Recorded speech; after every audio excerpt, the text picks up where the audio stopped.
Want to add a pop of fashion with very little effort? I'm Tova with Professor Pincushion, and today I'll show you how to make a detachable collar.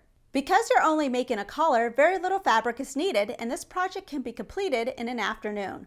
Throw this collar on with a high neckline shirt and you can add a unique style point to your outfit. Make this detachable collar in different fabrics and sparkling embellishments and you can truly stand out. Let's go ahead and get started.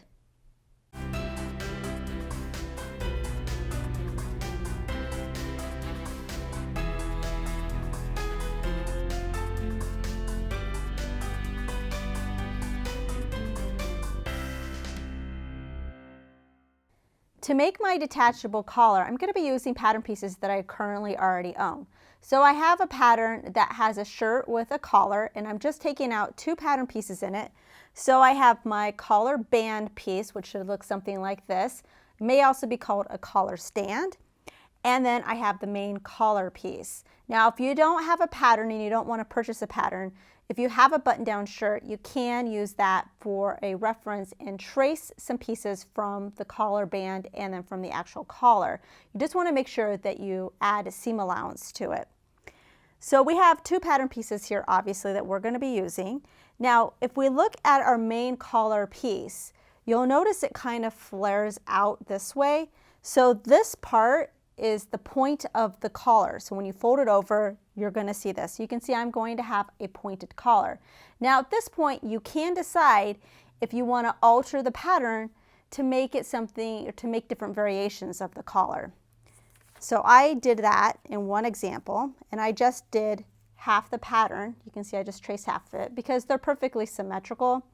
So instead of doing the whole thing, I just did half, and I'm going to place this side on a fold. And I decided, well, maybe I want to make a collar that has a little bit more of a curve. So at the end point where I know the end of the collar is, all I did was just draw a slight curve, and that can give me a different variation of the same collar.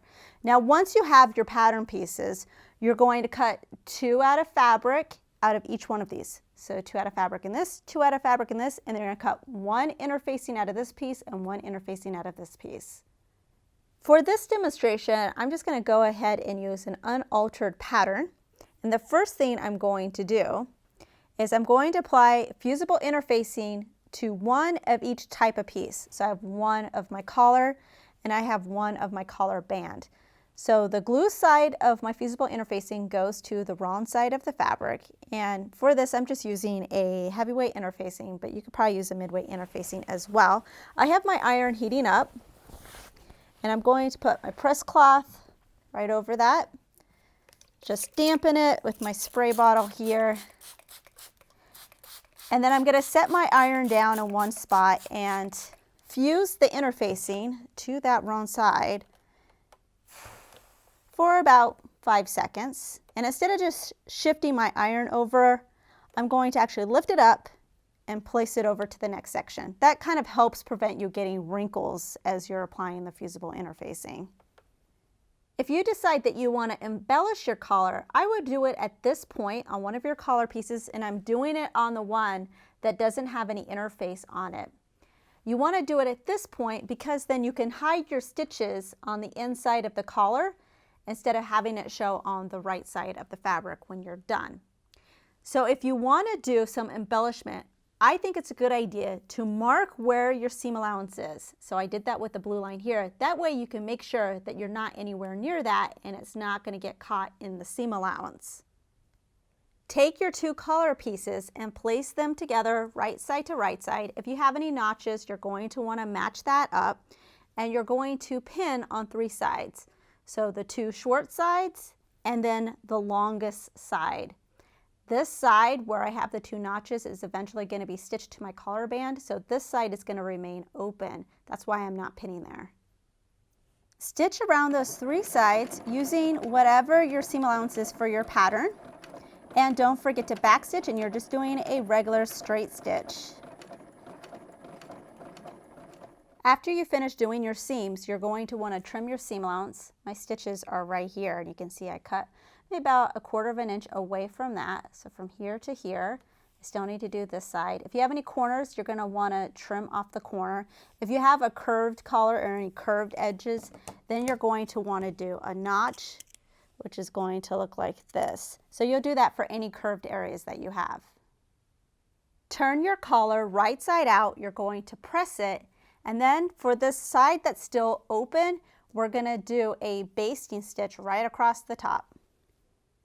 I usually do my basting stitch at a seam allowance that's a little bit smaller than what the seam allowance is for the pattern. So if it's 5/8 of an inch, maybe I do my basting stitch at 3/8 of an inch. You're going to use the longest stitch on your machine, so the longest length, and you don't have to worry about doing any back stitching because this is just a temporary stitch. Next, you'll do an edge stitch on the original 3 sides where we sewed the seam. So any place where you have a seam, you're going to just stitch right next to the edge, and I'm looking at the right side of my collar as I'm doing it because I want that side to look the best. And you're just using a regular straight stitch, don't forget to back stitch. And this is just going to make it look finished. Take your 2 collar band pieces next. So I have one with interfacing and one without interfacing. If you look at the shape of these pieces, we have one curvy one and then one that's just a slightly curved. It's more on the straighter side. Flip it over to the wrong side, and you're doing this for both of them. And on the side where it's more slightly straight than curvy, you're going to fold up your seam allowance. So I'm doing 5/8 of an inch. I'm going to pin it and I'm going to press it. So I'm going to do it on this one, and then I'm also going to do it on this one as well. Take the collar band without the interfacing and flip it over to the right side. Just make sure this stays folded up when you do it.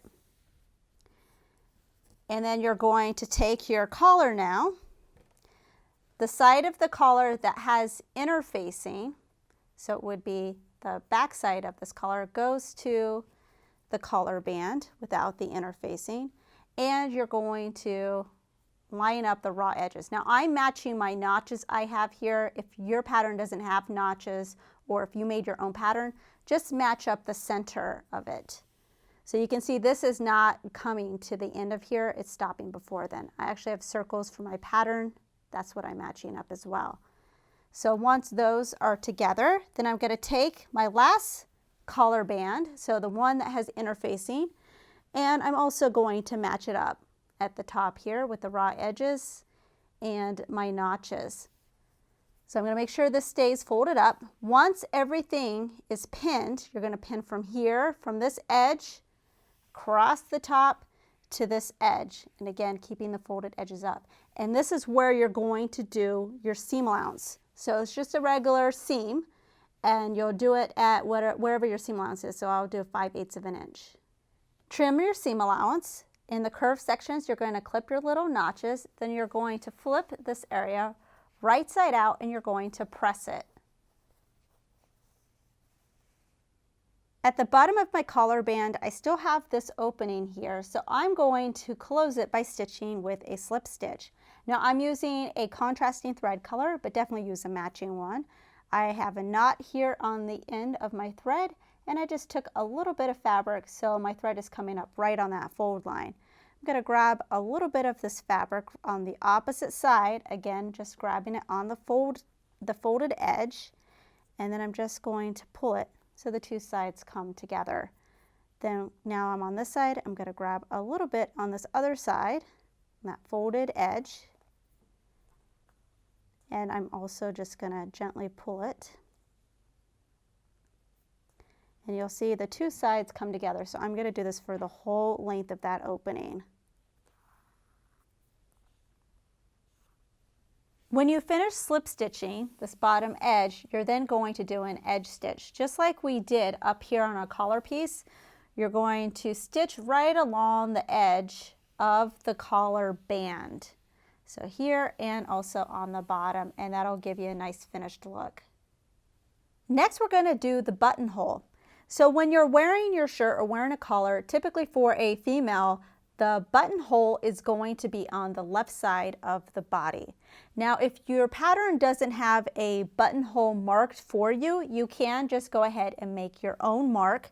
Typically, you're going to want it to be 1/8 of an inch larger than your button. So what you can do is decide what button you want, and then you can make your buttonhole sized accordingly. On your sewing machine, select a machine buttonhole stitch. Also put on your machine buttonhole presser foot. Now mine's an automatic presser foot, so I really don't have to do much work once I start. If you need further help on doing a machine buttonhole, check out our tutorial, How to Sew a Machine Buttonhole. Bring the ends of your collar together, and you can see this is my decorative side is on the inside, because when this is finished, it's going to be folded out like this. So that's why it's on the inside. I'm just bringing these edges of the collar together, and I opened up my buttonhole with a little buttonhole cutter, so I can just put my fabric marker in there or put a straight pin in there and mark my fabric, so I then know where to put my button.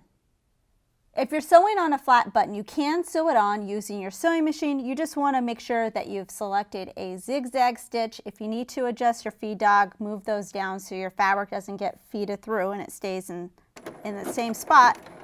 And then make sure your needle goes through each hole. You only need to do it a few times to make sure it's secure. Here's the finished collar. Now this is another one I made with my altered pattern, so the corner is a little bit more rounded than pointed. As you can see, this is a fairly easy project that can be embellished, or you can use unique fashion fabric. We hope you enjoyed this tutorial. Please subscribe to get notified of our weekly releases. Also check out ProfessorPincushion.com to view our complete library with well over 350 sewing tutorials. If you would like to directly support us, you can check out our Patreon campaign and earn some exclusive perks. Thanks for watching.